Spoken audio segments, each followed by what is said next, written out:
자, 오늘은 이 요한이 예수님에게 어떤 보고를 하는 장면으로 시작이 됩니다. 보고의 내용이 뭐냐면 예수님 어떤 사람이 예수의 이름으로 귀신을 쫓아냅니다. 그래서 내가 가서 금했습니다. 하지 못하도록. 이런 보고였습니다. 어떻게 보면 왜 요한이 이렇게 예수의 이름으로 누가 귀신을 쫓아내면 잘하는 일이다 그렇게 해야 되는데 하지 못하도록 했을까요? 이 질문을 해볼 필요가 있습니다. 겉으로 보면 요한의 행동이 잘한 것처럼 보입니다. 쓸데없이 누가 예수의 이름으로 함부로 귀신을 쫓아내나? 그러나 이런 요한의 외적인 행동보다 그 이면을 살펴보아야 합니다. 왜냐하면 얼마 전에 우리가 앞부분에 살펴본 바에 의하면 비나산 아래에서 예수님의 제자들이 귀신을 쫓아내지 못했습니다. 자신들은 못했는데 예수를 따르지 않는, 또 예수의 제자에 속하지 않은 사람들이 그 일을 해냈다는 것에 뭔가 감정이 올라왔던 것 같아요. 우리 요한의 행동을 통해서 몇 가지 살펴볼 부분이 있는데요. 우선 요한은 예수의 이름으로 귀신을 내쫓는 그 일보다 누가 했는가에 초점을 맞추고 있습니다. 어디에나 있는 일입니다. 무엇을 했느냐, 어떤 일이 났느냐보다 누가 그 일을 했느냐는 거예요. 소위 여기는 주도권 싸움이 있습니다. 주도권 싸움. 당신이 할 자격이 있냐 하는 것이죠. 오늘 본문을 보면 요한은 우리를 따르지 않는 어떤 자라고 그랬습니다. 우리를 따르지 않는 어떤 자. 이건 뭘 얘기할까요? 당신은 예수님의 12제자만 있는 게 아니고 12제자로 부름을 받지 않았어도 예수를 따르는 흔히 제자들이 있었습니다. 복음서에 보면 많은 제자들이 있었어요. 자, 요한의 시비는 무엇입니까? 요즘으로 치면 너희 라이센스 있어? 그런 겁니다. 요한은 자신들만이 예수의 이름을 사용할 수 있는 제자라고 주장한 것입니다. 문제는 무엇입니까? 제자는 제자인데, 타이틀은 제자인데 능력이 없었어요. 타이틀보다 더 중요한 것은 능력이죠, 능력. 그래서 자기는 능력이 없는데 능력을 행하는 사람을 보니까 불편했던 것이죠. 그리고 제자들의 위치가 흔들리는 것처럼 여겼습니다. 평소에도 제자들끼리 서로 주도권 싸움을 했습니다. 그런데 제자가 아닌 아웃사이드에 있는 사람이 능력을 나타내니까 자신들의 자리를 흔드는 것처럼 여겼죠. 위협을 느낀 것입니다. 여기서 우리는 제자들의 연약한 모습을 보는데요, 여전히 인간적인 생각에 몰두해 있습니다. 정상적인 사람들이라면, 제자들이라면 어떻게 합니까? 그 일이 하나님이 하신 일인가를 먼저 물어봐야 합니다. 또 제자로서 무능력한 자기 자신들을 회개해야 합니다. 다른 사람이 능력 행한 것에 시비를 걸 일이 아니죠. 그런데 요한은 그런 사사로운 자기 감정에 매여서 그들을 못하게 했습니다. 우리는 여기에서 요한의 이 당파적인 모습을 보게 됩니다. 어디를 가나 집단적 그룹을 형성하죠. 이 요한은 배타주의적이고 독선적인 모습을 드러내고 있습니다. 귀신을 쫓아내는 사람들이 우리를 따르지 않는 자라고 하는 것이죠. 우리의 그룹에 들지 않았다는 것을 강조합니다. 본래 여러분, 이런 모습은 당시 제도권에 속한 바리새인들이나 서기관들이 하는 행동입니다. 당시 제도권의 종교 지도자들은 당파적이었습니다. 거대한 종교적인 힘을 가진 그들은 예수님과 제자들을 배척했습니다. 소위 말하면 기득권이었습니다. 종교적 기득권자들. 예수님의 시대는 다양한 그룹들이 형성되어 있었습니다. 역사가 요세푸스에 의하면 예수님 당시에 바리새인, 사두개인, 그리고 에센파의 사람들, 모두가 종교적인 치열한 경쟁을 했습니다. 특히 에센네파와 바리새파 사이의 경쟁이 치열했습니다. 에센네파는 누군가 하면 바리새파에서 분리되어져 나간 바리새파보다 더 극단적이고 급진적인 사람들입니다. 우리가 잘 아는 것처럼 바리새파라는 말은, 바리새인이라는 말은 구별된 자라는 의미입니다. 매우 특징이 폐쇄적인 공동체입니다. 사람들은 끊임없이 그룹을 만들고 그룹 안에 속하기를 원합니다. 내가 어디에 속했는가가 결국 정체성을 결정하죠. 그룹을 만들고 어떤 그룹에 속하는 것은 자연스러운 일입니다. 문제는 자신이 속한 그룹을 지나치게 강조하는 것입니다. 지나치게 우리를 강조하면 거기에는 갈등이 일어납니다. 그리고 심하면 분쟁이 일어나고 더 심하면 폭력화되고 그리고 죽일 수도 있습니다. 특히 종교적인 그룹들은 배타성이 강할 수밖에 없습니다. 진리의 문제를 강조하다 보면 양보할 수 없는 싸움이 벌어집니다. 문제는 진리가 아닌 문제에도 배타성을 드러내는 것입니다. 자신들이 옳다고 여길수록 벽을 더 높이 쌓아 올리는 것입니다. 자, 이런 우리가 잘 아는 것처럼 고린도 교회도 파벌이 많았습니다. 그러니까 바울파가 있었고 아볼로파가 있었어요. 다양한 파들이 있죠. 우리가 흔히 그런 얘기합니다. 어떤 교회가 싸우는데 파가 있는데 한 파는 예수파 그리고 한 파는 그리스도파. 누가 이길지는 모르겠어요. 초대교회 안에서도 일어났습니다. 히브리파와 헬라파의 갈등이 첨예했습니다. 항상 그렇습니다. 이 동아리 의식이라는 게죠. 팔이 안으로 굽는다. 우리라는 울타리 의식이 너무 강하면 배타성이 강해집니다. 여러분 38절 오늘 자세히 보면요, 요한이 우리라는 단어를 3번이나 사용하고 있습니다. 우리 의식이 너무 강한 거예요. 안타깝게도 제자들은 우리를 강조하면서 일종의 텃세를 부리고 있습니다. 당시 기존의 종교 그룹들이 행사하던 그런 모습이에요. 힘으로, 그죠? 종교적인 기득권, 그 힘으로 예수님을 누르던 그 방식을 제자들이 지금 사용하고 있는 거예요.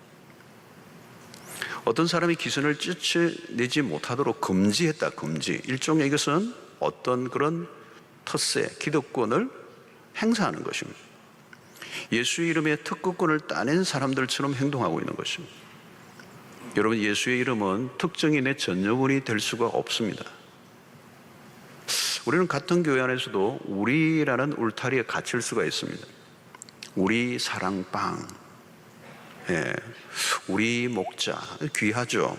그런데 이걸 너무 강조해버리면 공동체 전체의 하모니를 깰 수가 있습니다. 우리가 아닌 사람들이 하는 것을 부정적인 시각으로 평가하게 된, 죄성이 끼어들면 분명히 선한 일을 하는데도 내가 아닌 다른 사람이 하는 것을 비난하는 것입니다. 여기는 시기심이 끼어들게 되고 괜히 심술을 부리게 됩니다. 지금 요한은 잘못된 열심을 드러내고 있습니다. 여러분, 시기심을 가진 사람들은 대개 열심이 있는 사람들입니다. 열심이 없으면 시기도 없습니다. 근데 시기심이 있다는 말은 열심이 있는 사람들, 근데 잘못된 열심인 것이죠. 자, 오늘 이런 요한의 행동에 대해서 주님이 보이신 반응을 우리가 잘 보아야 합니다. 40절의 말씀인데요, 우리를 반대하지 않는 자는 우리를 위하는 자니라. 지금 요한은 저 사람들을 못하도록 금지하고 있는데 예수님은 우리를 반대하지 않으면 우리를 위하는 사람이야. 그 말 이유가 없다는 것입니다. 예수님은 굉장히 폭이 넓으신 분이십니다. 나를 노골적으로 반대하지 않으면 다 우리 편이야. 얼마나 폭이 넓으신 분입니까? 나를 반대하지 않으면 괜찮아. 당신의 이름으로 능한 일을 행하는 사람이라면 당신의 이름을 비방할 리가 없어. 예수님의 논지입니다. 누가 그 이름을 사용하든 하나님의 나라의 일이 드러난다면 막을 이유가 없다는 것입니다. 그런데 요한이나 제자들은 옹졸했습니다. 시기심이 발동을 했어요. 내가 하지 못한다고 다른 사람도 안 해야 합니까? 도리어 반대해야 되죠. 내가 못하더라도 다른 사람이 잘하면 지지해 줘야 돼요.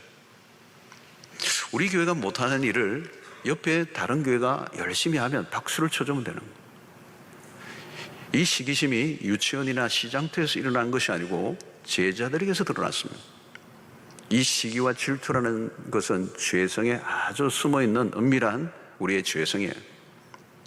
나의 실패보다 더 가슴 아픈 것은 다른 사람의 성공이라는 것. 지금 누가 보아도 하나님의 역사가 예수의 이름으로 드러나고 있습니다. 그런데 이상하게 마음이 불편한 거예요. 배가 아픈 거예요. 여러분, 영문도 없이 배가 갑자기 아프면 원인을 알아보셔야 돼요. 항상 이게 벌어지는 거예요. 너가 왜 그 일을 해? 왜 우리가 할 일을 너희가 하냐? 누가 주체를 하느냐? 어느 교회에서 하느냐? 왜 우리의 영역을 침범하느냐? 여러분, 선교지에서도 선교사님들이 이 영역 싸움을 할 때가 많아요. 별것 아닌 것들로 먼저 온 분들이 기득권을 주장합니다. 때로는 사역을 못하도록 방해하기도 하는 것. 자신들이 하지도 못하면서 다른 사람들도 못하게 하는 것이죠. 나쁜 심성입니다. 자, 우리는 이 요한 말고 세례 요한을 한번 봐야 돼요. 여러분 다 아시죠? 요한과 세례 요한은 다른 사람이라는 거. 세례 요한을 보면 요한과 달라요. 자신을 따르던 제자들이 어느 순간 예수를 따른다는 얘기를 들었습니다. 요한복음 3장 26절에 보니까 그들이 요한에게 가서 이르되 라비여, 선생님과 함께 요단강 저편에 있던 이 곧 선생님이 증언하시던 이가 세례를 베풀매 다른 사람이 다 그에게로 가더이다. 인간적으로 보면 미묘한 일이 일어난 겁니다. 세례 요한의 무대였죠. 많은 사람들이 세례 요한을 향해 몰려들었습니다. 사람들이 뭐 요즘으로 치면 그야말로 팬덤 현상이 일어난 거예요. 대세였습니다. 그런데 갑자기 예수님의 등장으로 분위기가 달라진 거죠. 세례 요한에게 집중했던 사람들이 마음이 흔들리면서 예수에게로 마음이 막 옮겨지는 거예요. 급기야 이 세례 요한의 제자들마저도 예수님을 따라가고자 하나둘 세례 요한을 떠나기 시작한 겁니다. 여러분, 이때 세례 요한의 마음이 얼마나 흔들렸겠어요. 인간인데 나를 따르던 제자들이, 나를 따르는 군중들이 예수에게로 집중하고 몰려가기 시작할 때 인간적으로 섭섭했을 것입니다. 그리고 어떤 제자들에게는 배신감을 느낄 수도 있었을 거예요. 나를 떠나다니. 그러나 세례 요한은 예수님을 따르는 사람들이 몰려가는 것을 인하여 조금도 마음이 흔들리지 않아요. 3장 27절에 보면 이렇게 얘기합니다. 요한이 대답하여 이르되 만일 하늘에서 주신 바 아니면 사람이 아무것도 받을 수 없느니라. 이 말은 그 모든 일을 하나님이 하신다는 걸 인정한 겁니다. 세례 요한은 하나님의 뜻에 집중했습니다. 그리스도를 경쟁적 관계로 보지 않았습니다. 그리스도의 사역은 자신의 사역과 분리된 게 아니에요. 만약에 그리스도를 부정하면 자신의 존재도 부정하게 되는 거예요. 세례 요한은 네 편 내 편의 개념을 가지고 있지 않았습니다.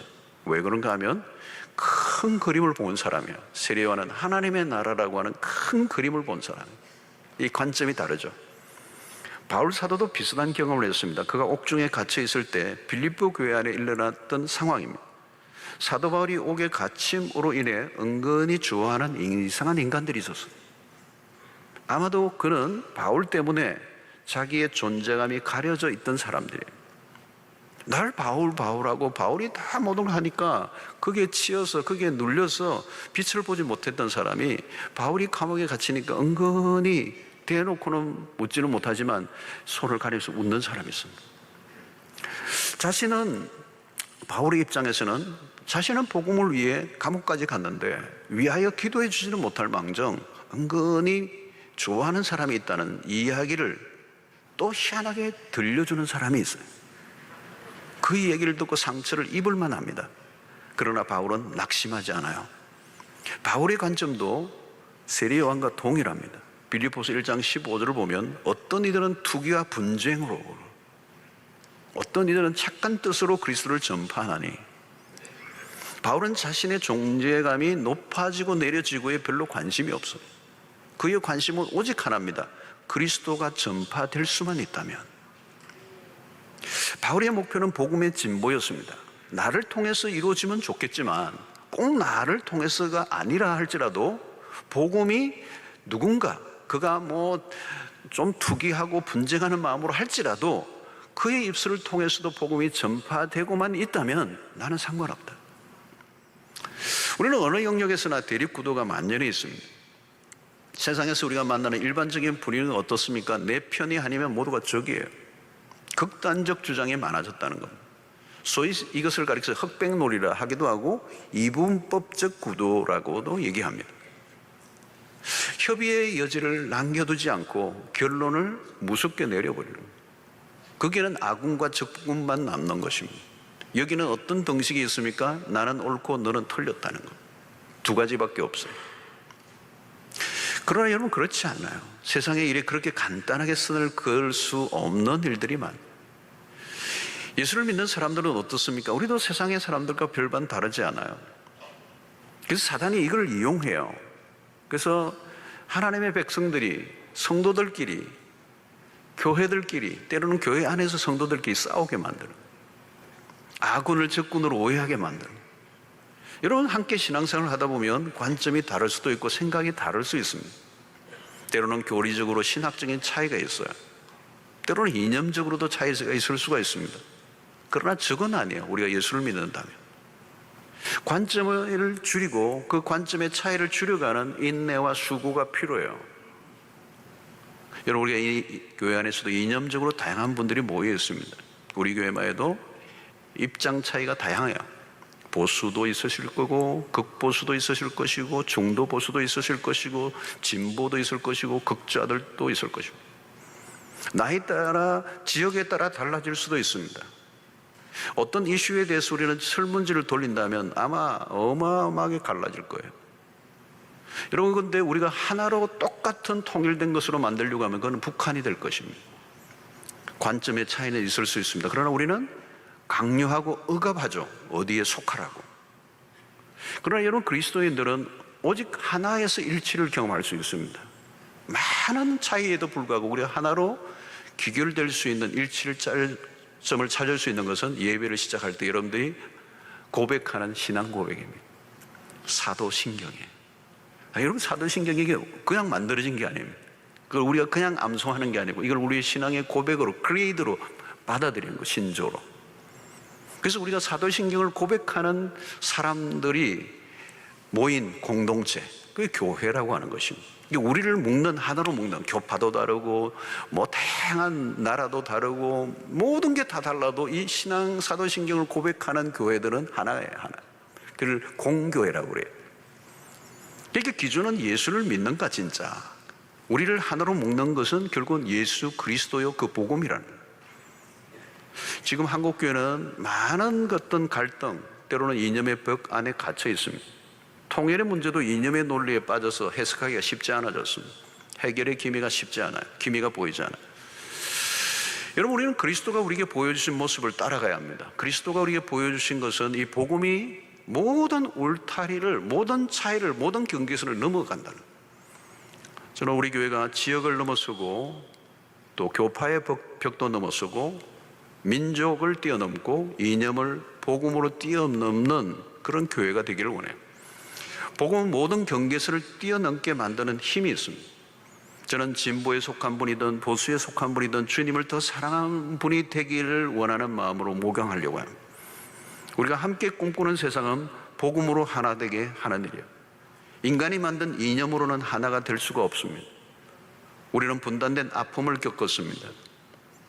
이념의 대립으로 형제와 친구 사이에도 총을 겨눴던 아픔의 역사를 갖고 있습니다. 그래서 이제 올해로 하면 분단 72년이 되죠. 2년이 되죠. 1년이 됩니다. 엄청난 세월을 지나면서 우리는 이념이 답이 아니라는 것. 인간이 만든 것은 어떤 것이든 모순을 안고 있고 한계를 가지고 있습니다. 답은 십자가밖에 없다는 거예요. 복음은 민족주의의 울타리에도 뛰어넘게 만듭니다. 이 민족의 경계를 넘는다는 건 어려운 겁니다. 그러나 여러분, 만약 복음이 민족주의 안에 갇혀 있었다면 우리에게까지 복음이 넘어올 수 있을까요? 못 받았을 겁니다. 요나를 보십시오. 그는 협소한 민족주의에 갇혀 있습니다. 하나님이 분명히 말씀하시고 하나님의 음성까지 들었던 선지자지만 그런 민족주의의 경계를 못 넘어요. 신약의 사도행전에서도 베드로도 마찬가지예요. 하나님께서 계시로 성령을 통하여 아주 분명하게 말씀하셨음에도 불구하고 그는 자기의 민족적 그 카테고리에 갇혀 있는 것입니다. 자기 민족을 사랑하는 것은 당연한 것입니다. 그러나 그것이 지나치면 민족주의가 되고 그 민족주의 울타리에 갇히면 폐쇄성을 띠게 되는 거예요. 그리고 민족과 민족의 갈등을 만들게 되는 것입니다. 복음은 모든 것을 다 녹이는 용광로입니다. 어떤 갈등과 분쟁도 십자가 안에서 녹아질 수 있습니다. 주님께서 오늘 우리에게 기준을 딱 하나 보여줘요. 나를 반대하지 않는 자라면, 그리스도를 반대하면 할 말이 없습니다. 그러나 그리스도를 반대하지 않는 자라면 우리는 내쳐서는 안 됩니다. 여러분, 주님이 얼마나 통큰 삶의 모습을 우리에게 보여주고 있는지 모릅니다. 예수님은 울타리를 치시는 분이 아니고 다리를 놓는 분이었습니다.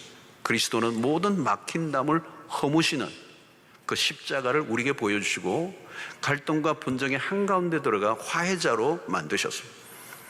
여러분, 우리의 자신을 보십시오. 죄 많고 허물 많은 우리 아닙니까? 무슨 덩어리예요, 우리가. 근데도 우리를 하나님이 있는 그대로 받아들여 주십니다. 복음은 우리의 마음을 넓히게 만듭니다. 하나님은 마음이 넓은 사람을 통해서 일하십니다. 가슴이 좁은 사람은 복음을 담아낼 수가 없습니다. 복음은 경계선을 허물어 버립니다. 죄인을 끌어안으시는 하나님의 마음은 이 복음의 확장성을 우리에게 드러내고 있죠. 오늘 인류의 역사, 2000년의 기독교 역사 속에 기독교가 이토록 모든 열방에 광범위하게 확장될 수 있었던 이유가 뭐냐? 이것은 복음이 가지는 무차별적인 개방성 때문에 그래요. 어떤 경계선도 허물고 들어가는. 오늘 요한과 제자들의 모습은 예수님보다 바리새의 주지들과 닮아 있는 겁니다. 누가복음 18장 11절에 보면 바리새는 서서 따로 기도하여 이르되, 꼭 따로 이렇게 기도하는 거예요. 눈에 띄게. 하나님이여 나는 다른 사람들 비교를 해요. 곧 토색 불이 간음을 한 자들과 같지 아니하고 이 세리와도 같지 아니함을 감사하나이다. 그들은 끊임없이 사람들과 분리를 지켰어요. 울타리를 치는데 명수들이었습니다. 우리 안에는 아직도 여전히 개방성보다 폐쇄성이 더 강한 면이 많습니다. 오늘날 우리의 현실을 보면 울타리들이 많아요. 교계 안에서도 그런 일들이 많습니다. 저는 목회자로서 우리의 이 교단의 벽을 넘는 게 쉽지 않다는 걸 몸으로 느낄 때가 많아요. 공존을 모색하기보다 분리시키는 대립구도가 많아요. 경계선이 너무 강하게 그어놓았기 때문에 어디를 가나 연합이 힘들고 주도권 싸움이 치열합니다. 그러나 하나님은 가능한 울타리들을 걷어내기를 원하시는 거예요. 경계선을 지우기를 원하시는 거예요. 하나님은 더 넓은 포용력을 가지고 나아가기를 원하시는 것이죠. 왜 우리가 좁아지는가? 자신의 세계 안에 갇혀있기 때문입니다. 그래서 우리가 노력하지 않으면 폭이 저절로 넓어지지 않아요. 나도 모르게 점점 답답한 인생, 좁아지는 것입니다. 여러분, 내가 알고 있는 또 내가 경험한 것을 절대화하지 말아야 합니다. 그러면 대화가 안 돼요. 오픈 마인드가 뭡니까? 다른 사람을 받아들이려고 하는 내 안에 룸이 있어야 돼요. 그런데 종교적인 폐쇄성이 강할수록 편협된 사고를 가지기가 쉽다는 것입니다. 성도 여러분, 무엇을 하든지 우리는 먼저 하나님의 나라를 이해해야 합니다. 하나님의 나라의 이해력이 부족하면 좁아지게 되어 있습니다. 우리는 하나님을 위해서 열심히 한다고 하지만 도리어 방해가 될 때가 있습니다. 예수님의 이름으로 귀신을 내쫓는 사람과 예수의 제자라고 하지만 전혀 능력은 없고 주의 일을 하는 사람을 금지하고 있는 이 두 사람을 비교해 보십시오. 요한은 지금 예수를 위해서 하는 것이 아니고 예수의 일을 진짜 방해하는 자는 요한이었다. 예수님에게 가까이 있지만 예수님을 따르지 않을 수 있습니다. 그래서 오늘 요한은 보십시오. 이 본문에 보면 선생님, 우리를 따르지 않는 자라고 했어요. 그들을 향해서 우리를 따르지 않는 자 그래요. 근데 정작 요한이 예수를 따르지 않는 자예요. 예수를 따른다면 예수와 같은 행보를 걸어야 합니다. 근데 이 요한은 당시의 종교 기독전자를 닮아 있는 거예요. 예수를 따르는 사람이 아니었어요. 구분짓고 거절하고 배척하고 자신의 기득권을 확보하는 이 모습은 예수의 제자의 모습이 아니에요. 울타리를 쌓아 올리는 우리의 힘을 과시하는 이 요한의 모습은 그 시대의 종교 지도자들의 모습을 닮은 것이지 예수를 닮은 게 아니에요.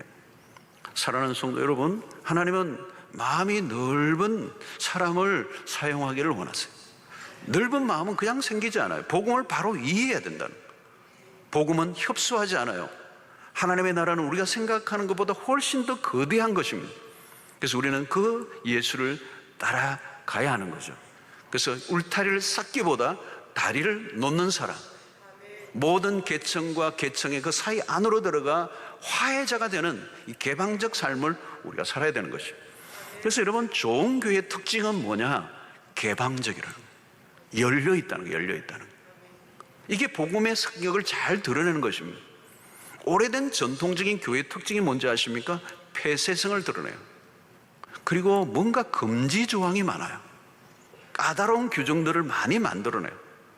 그런 규정들을 만들어내는 이유는 뭐냐? 기득권을 보호하는 데 목적이 있다는 거예요. 주님의 개방적인 모습은 파격적인 것이었습니다.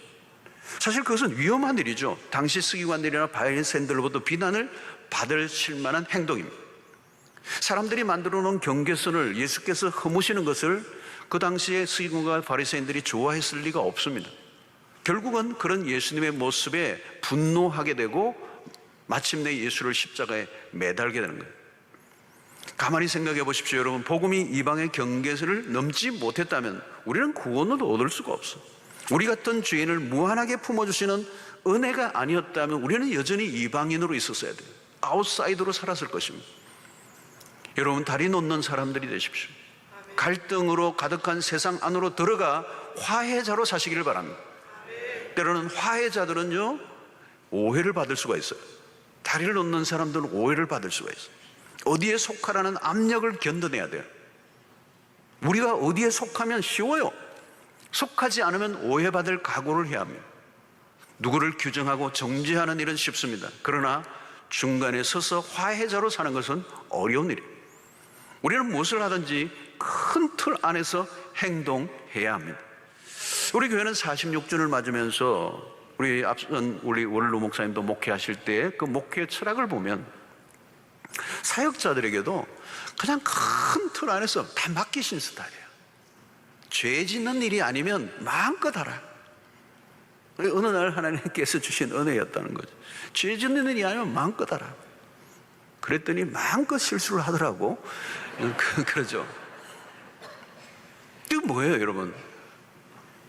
커신 거죠. 틀이 커신 거죠. 품이 커신 거예요. 마음껏 사역해 보라는 거예요.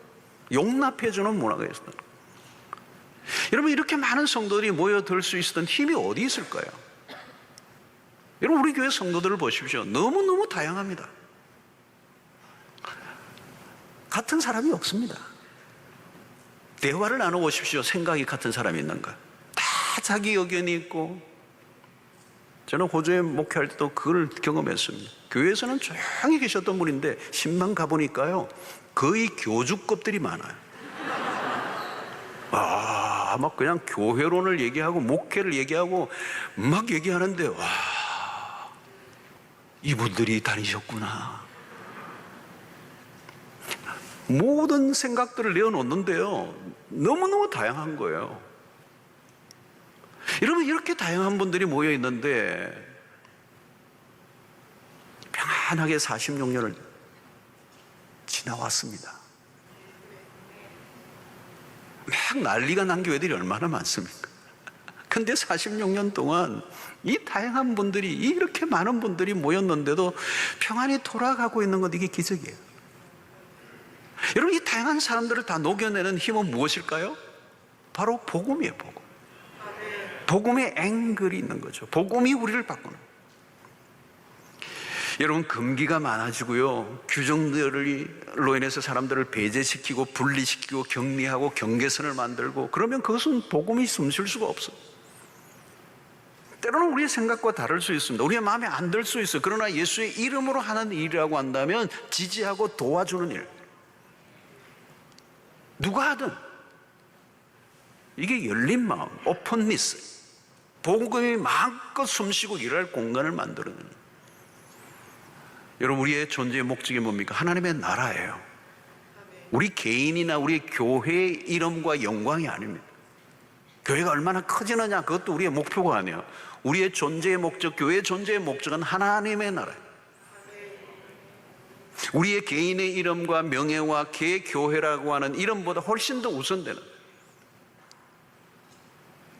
그런데 인간의 죄성이 끼어들면 복잡해진다는 거죠. 복음을 어떤 울타리에 자꾸 가두려 버리는 거예요.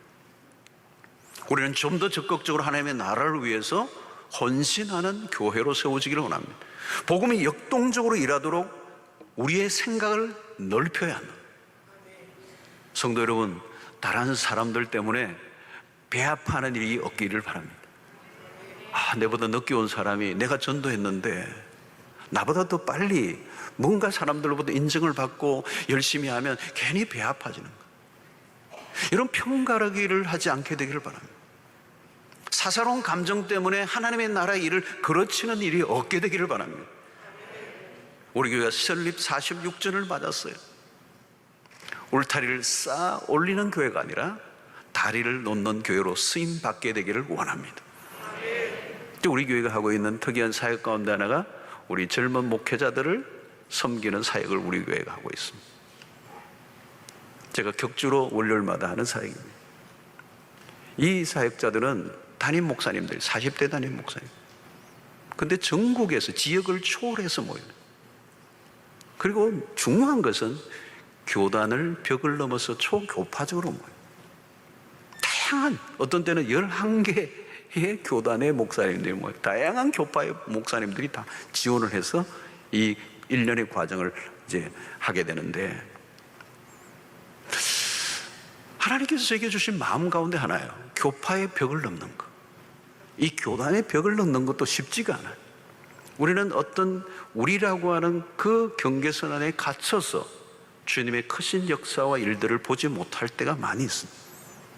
아무튼 우리 교회가 이 시대 속에 경계선을 허물고 복음을 가지고 갈등과 대립의 난무한 이 세상 한가운데 화해자로 설 수 있게 되기를 바라고, 하나님의 나라를 위하여 경계선 없이 복음의 정신으로 하나님의 교회가 더 이 역사 속의 시대 속에 쓰임받는 은혜가 있게 되기를 기대하는 마음입니다. 우리는 소외된 이웃을 품고 우리의 민족을 품어내는 역사가 일어나야 돼요. 여러분, 우리의 통일도 마찬가지. 복음이 아니면 답이 없어요. 답이 없어요. 한국 교회를 품는 교회가 되기를 원하고, 북한 땅을 품고 그리고 세계 교회를 품는 교회가 되기를. 우리 교회는 11개 여러 민족의 여러 나라의 예배가 있어요. 11개 나라의 예배들이 있는, 영어권부터 시작해서 쭉 우리 네팔까지, 베트남, 필리핀, 이런 나라들의, 인도네시아, 많은 나라들의 예배를 드리고 있어요. 이제는 그 예배로 끝나지 않고 또 저의 설교를 그 언어로, 그 나라의 언어로 해서 매주일 그 나라로 송출하고 있어요. 우리 교회가 지역을 넘고 민족을 넘고 교파를 넘고 그리고 세대간과 그리고 때로는 이념과 모든 그 경계선을 뛰어넘어 복음이 원초적으로 들어가 하나님의 나라를 회복시키는 일에 우리 아름답게 쓰임받게 되기를 원합니다. 복음이에요. 복음이 모든 것을 다 녹여내는, 하나로 만드는 이런 역사가 복음 외에는 답이 없기 때문에 누가 하든 우리는 그 하나님을 위해서 한다면 우리는 지지해주고 박수 쳐주고 그들을 도와주는 일을 하는, 오늘도 우리가 미자리 교회들 그리고 농어촌 교회들을 이렇게 330여 교회를 섬기고 또 우리가 철야에도 함께하는 이 모든 운동들은 우리 교회가 복음의 정신을 담아내는 하나의 일환으로 이루어지고 있는 것입니다.